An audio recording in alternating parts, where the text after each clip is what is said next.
And we're going to move right into our inductees. And I couldn't be happier or more delighted to introduce your first speaker that will introduce the first inductee. There aren't too many teachers that have passed through the doors of TCHS that match Kay Kleiss. And she is going to be your presenter today, and I really am thrilled, Kay, to be able to say you're one of the best. Please welcome Kay to the podium. I hate to follow her, I really do. I have kept it short because I don't think you really want to hear anybody speak. But good afternoon. My name is, nobody knows this, but you are very few, is Blanche Kathleen Kleiss. I've always been known as Kay. I taught Earl Edward Ferguson III, but he was always bumper. Chemistry and physics. I am so pleased to introduce Dr. and he goes by Ted Ferguson, Bumper, as one of the newest members of the Tuscola Hall of Fame. Tuscola's parents should be very proud of their children. It was a joy teaching all of them. The contest where students went gave them the confidence to do very well and very important things with their lives. I took Bumper to a chemistry contest at Easter. When he was a junior, you people don't know chemistry contests, probably none. It was never in a yearbook. You don't know anything about it, but you had to take your juniors, and you could take 3. There were schools from south of Charleston, mostly Newton, Robinson. I really don't remember all of them, but there probably were 10. There were about 60 students. And anyway, he individually, I had to call. I had been retired for 22 years. So, do you remember? He didn't even remember going. So, it's me saying, oh, okay, what did you get? I knew he got place because Tuscola got first place. So I know it wasn't just one person that went, but Bumper is the one I am talking about. He, they said, got second, and they called me after 6 weeks. I called 3 different times to find out what place did he get. Well, we've got it on a plaque someplace, but they couldn't find it. And I didn't write any of them down. I thought the kids would remember. They said he got second, but in thinking back, I think he tied for first. First place is here also. But that was in chemistry, and it was chemistry alone. Tuscola took first. I was trying to figure out when the chemistry contest started. I know Christy's class did not go. That was the class of 76. Because, I wouldn't have taken her anyway. But she did. I wouldn't have. My son John was in the class of 83, and, I picked only the best. And while they were good students, the very, very best are ones that really put their heart and soul into it. Anyway, I took, who did I take that year? Several kids, but anyway. I took Bumper to a jazz competition in Champaign. And it was held every year. I still don't remember how many, but we went to Eastern like 15 times. And Tuscola won 10 of them. Won first place. Wow. At least 10 times. That was great, really. But it was because I picked the very, very best. Jets competition, he went to Champaign. And I had to take more than one person. And Bumper was one of them.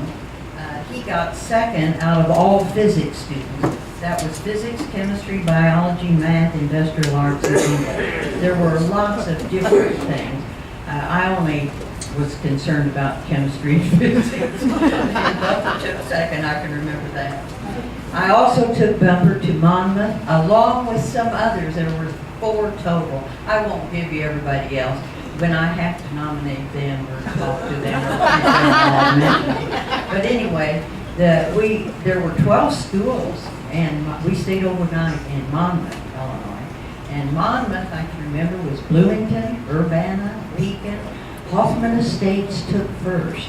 If you're familiar with the Hoffman Estate, you'll know that's the very wealthiest of all of Illinois. I don't know now. Nobody's got any money. But anyway, Tuscola got second at that school. We were tickled to death, and it was only because they had a what do I call it, a thing where everybody had to present some things, and they stopped. They didn't say, okay, well, you've got 5 minutes. They just stopped. Well, Tuscola was second, and so we ended up second out of all of it. But that was still good. I was not disappointed. I loved it. Lori's sister, Lori Ferguson, who is Bumper, said she could remember when Bumper was young, he would color, and if he went outside the line, he would throw the page away and start over. It had to be perfect. He was very meticulous, and the attention to detail made him an outstanding plastic surgeon. He's the son of Ned and Audriana Ferguson. And what great parents to both Lori and Bumper. His beautiful wife, and I did not put beautiful at first because I hadn't met her.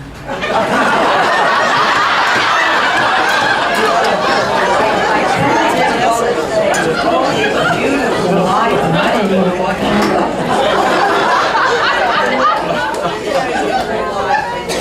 He is super nice, very, very nice. He's very, very fortunate. He has 2 girls, Lakin, who is the oldest. His wife's name is Jill, I didn't mention that. And Kyra, I will pronounce it K-Y-R-A, Kyra. I said, Christy knew exactly, my daughter. She said, it's Kyra, I know. And I said, well, I didn't. I'm from the old school. You know. But I am very, very honored to introduce now full colonel, I want you to know. And he is a surgeon. He is a medical doctor. He went to Lackland Air Force Base. That's where he is now. And he's been all over the world. And to the Tuscola Hall of Fame. All right?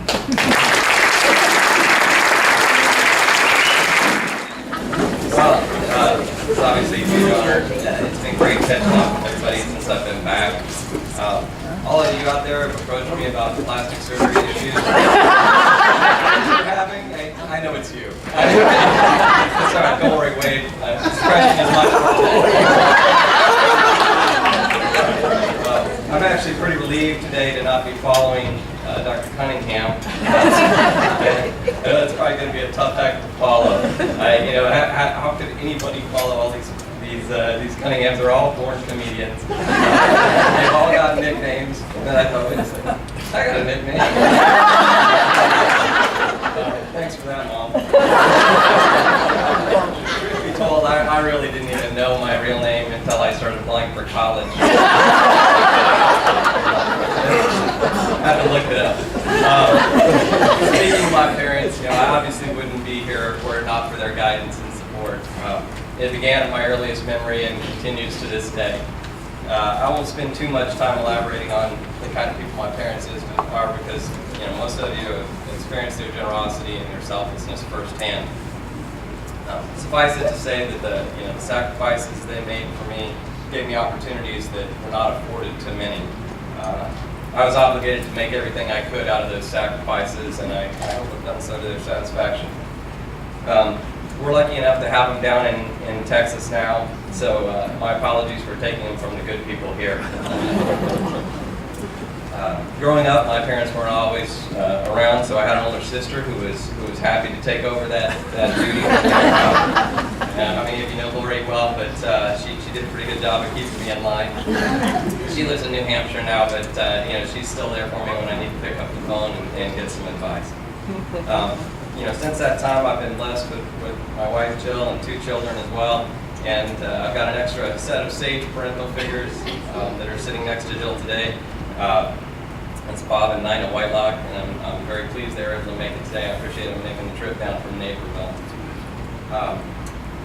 So, these days, the task of keeping me in line kind of falls with Jill and my two daughters, Lakin and Kira. No small task, I assure you. As a full colonel and a commander, I got very used to hearing yes, sir, no matter what I said to people all day. Whether it was heartfelt or not, they said. And then I come home and I got two preteens who have the temerity to remain seated when I'm speaking. That's more than I can take. Actually, if that were their most egregious offenses, I think we'd be good. Mom says I have that coming though, so she's right. At times they can make you crazy, but if it weren't for them, none of the accomplishments we celebrate today would really mean anything. Nothing, as you all know, is more important than family. And my day was different though. We were polite and respectful at all times, at least to my recollection. For the times I wasn't with my parents growing up, it fell to the teachers to kind of pick up that slack. Although a lot of them had a hand in shaping me, a few stand out. One of those amazing teachers just paid me the honor of an introduction. It truly is an honor, Mrs. Weiss. The foundation she gave me in science, and the uncontrollable desire to wield its power at times, that set the wheel into motion for lifelong learning, and she's touched more lives than I can even imagine, and we're all grateful for that. Another teacher who put her mark on me forever is Janet Cox. I'm sure many of you remember her. She can't be with us tonight. But who could have known that the best way to learn English would be to take Latin? It wasn't just the language, though. It came alive as the history of the world, from philosophy to war, from Plato to the Caesars. It's amazing all the things that woman knows, and she was more than happy to share it with everyone. And she fanned a spark in me that burns to this day. I still enjoy reading about that era and studying those things. My eternal gratitude to both of you and to all the teachers who share their time and enthusiasm to make this world a better place. Lord knows we need such positive models in this world today. When we were in school, we always found plenty to do. A small town like Tuscola, no shortage of friends, no shortage of trouble. Ron Wynn, who helped me test the limits of my mortality on a daily basis. Motorcycles, snowmobiles, cars, in and behind ski boats, and anything with an engine, we were testing the limits. I was pulling the other way. He was. Matt McCarty's not here today, but we were talking not too long ago about running out the back door of a party and the chief of police yelling our names. That happens only in small town USA.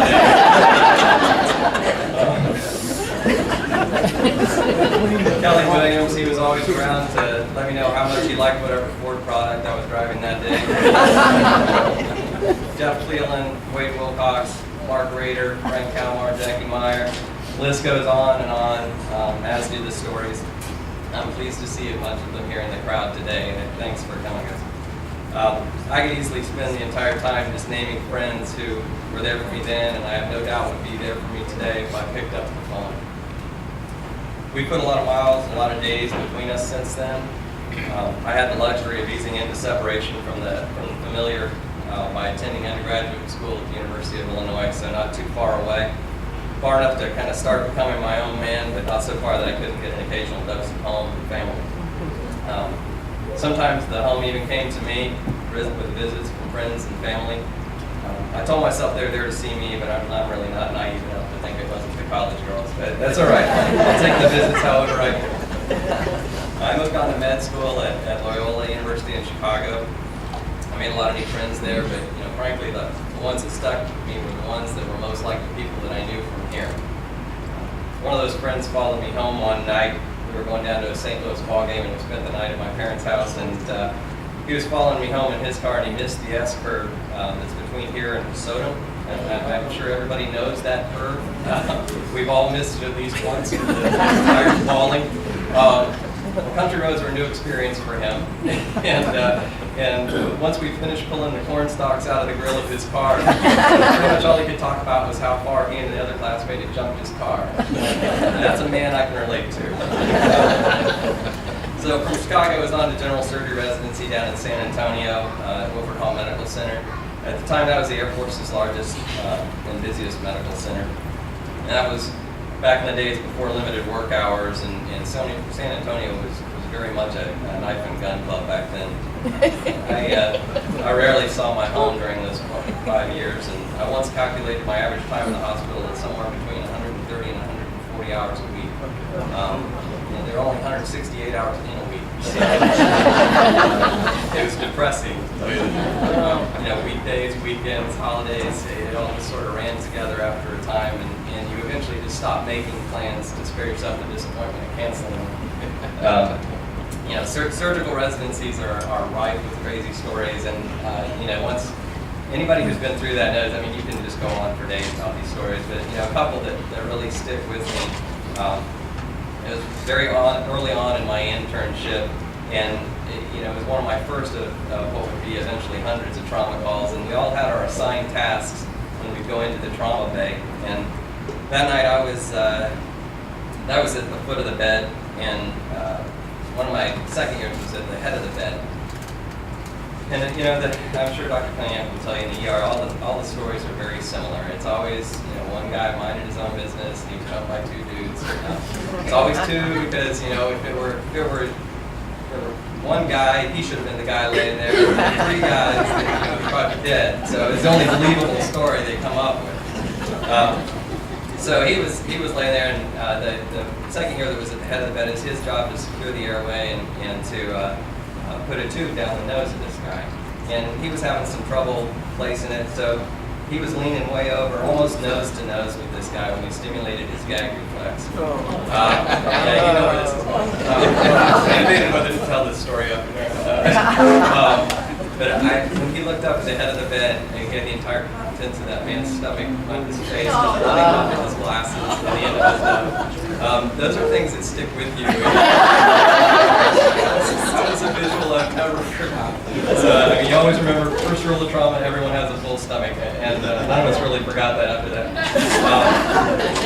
We'd always question the people that brought the victim in, about what they knew about their medical history and that sort of thing, when they last ate, all that. And a lot of these guys were frequent flyers, so they knew the routine. And as a result, we had one night where a guy came in and he had just had a gunshot wound to the abdomen. We went out to talk to his friends. When's the last time he ate? The guy said, about 5 minutes ago. 5 minutes ago? He said, yeah, I took him through the drive-thru at Taco Cabana because I knew you guys wouldn't let me eat once he got it.